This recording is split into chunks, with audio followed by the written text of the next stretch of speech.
We've got ourselves a double header, so it is time to predict for the Austrian Grand Prix. Now this is the series in which you guys, the audience, can get involved by following that link that is in the top line of the description. You could submit your predictions for the Austrian Grand Prix. But before we jump on into my entries into this series, we're quickly going to go over the British Grand Prix predictions results. So a huge congratulations goes to Clarence for scoring 48 points, which is one of the highest tallies that we've ever had this season, having taken one of their 5 boosts. F1 Kerala then joins them in P2 on 40 points, also taking one of their boosts. They're then quite a ways ahead of everybody else. We've got Gerald Thomas and Sethi joined on 26, and a close battle between Chewbacca, Mika Tukkanen, then Barry, Elian Het and Rituraj, all on 22. But a big shout out does go to Rituraj for getting himself into the top 10 without using one of his boosts. And in order to find myself, we've got to go all the way to the positions 21 to 30 table.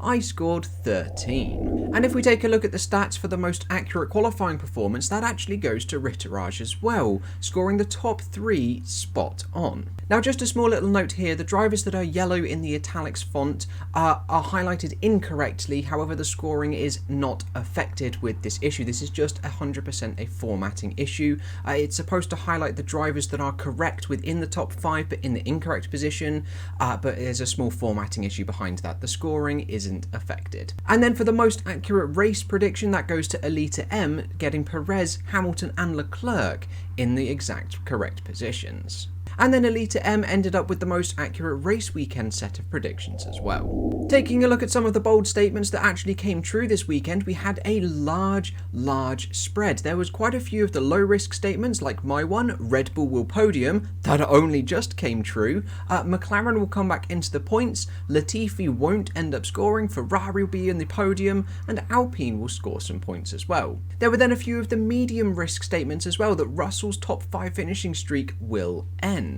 And then there were quite a few of the high risk statements which actually came true. We had 2 predictions that there would be a wet qualifying and a dry race. And then interestingly, Clarence actually predicted that Russell would DNF on lap number 1. And of all of the statements, I believe that is the highest risk one that we had for this weekend. So if we total everything up for the season so far, we've got Evan Darcy leading the way, but just by 5 points, now ahead of Danielle B, who joins him in the 200 point club. Now Danielle B has 4 of their boosts left, whereas Evan Darcy just has the 1. We've then got a close battle headed by Joshua ZA on 191 points, closely followed by Hassan MSH, Jess392, Scott Hilland, Samveg Zanalevov, Fee and Arturo Salazar. It is extremely close, all the way down to around positions 13.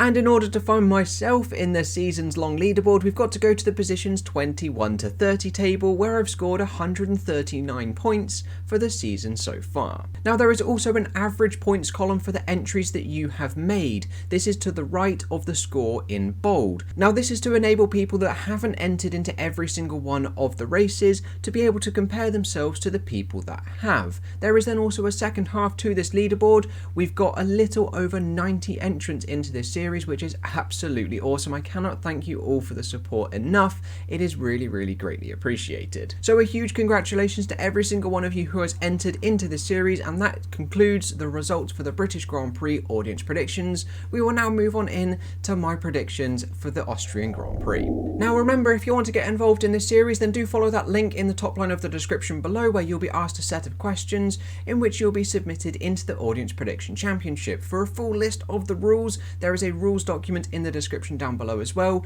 but you're only allowed to make 1 submission to this link, and the submissions close just before the start of qualifying. Now bear in mind, it is the sprint this weekend in Austria.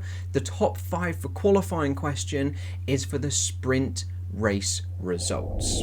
So there won't be any points awarded for the Friday qualifying, and the submissions close before the start of the sprint race on Saturday, where the top 5 will be taken from the end of the sprint race. So delving on into my qualifying top 5 for this weekend's Grand Prix, for pole position, I've gone for Max Verstappen. Joining him on the front row, I've gone for Carlos Sainz, so a mirror image of what we had for Silverstone. Now we know that the Austrian Grand Prix circuit suits the Red Bull, and we know that currently the Red Bull is the fastest race car of this season so far.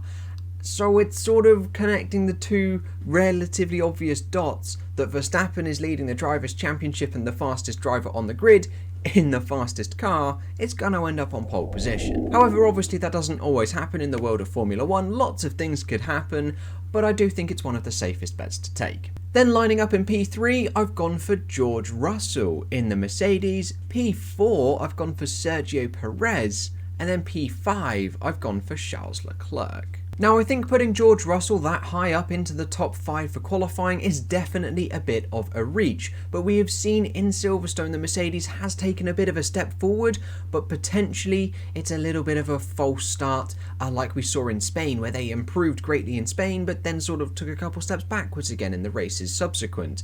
So hopefully that's not the case and they do progressively get better and better, but who knows. And then from my qualifying top 5, we will now take a look at my race top 5. And for a Grand Prix victory, I've gone for George Russell. So I am really counting on the Mercedes continuing their trajectory and their form that they had in Silverstone. Then coming home in P2 just behind him is Carlos Sainz, our Grand Prix winner from Silverstone, and then completing the podium, I've gone for Charles Leclerc. Then P4, Lando Norris. In the McLaren, we know he likes this Austrian Grand Prix circuit. He's had a couple of podiums here before and some very good last laps in the past few years. And then in P5, I've gone for Sergio Perez. So definitely a very interesting set of top 5 predictions for the race from myself. The George Russell Grand Prix winner, I don't think that's going to happen. I would love it to happen, but I can't quite see it happening. But I'm going to predict it anyway, because it's going to be mega if it does actually come true. Which this leads me quite nicely on into my bold statement, which I've gone for something high risk, and that is that Max Verstappen will DNF. But there we go, there are my entries into the Austrian Grand Prix. If you want to get involved, then make sure you do follow that link in the top line of the description to get your predictions submitted. If you do have any questions regarding this series, then please do let me know in the comments below. Now I've just got to give a huge shout out to Sue Dawson and to Elliot Crosson for their support over on Patreon. If you feel like my channel is worthy of your financial support, there are a range of options in the description down below. Any form of financial support from you guys towards myself is greatly appreciated, and you will also receive a shout out at the end of the videos. So a huge congratulations once again goes to Sue Dawson and Elliot Crosson. But that is all I've got for you today, guys. I hope you have enjoyed, and I will catch you in the next video with whatever and whenever I decide to make it. I'll see you guys then.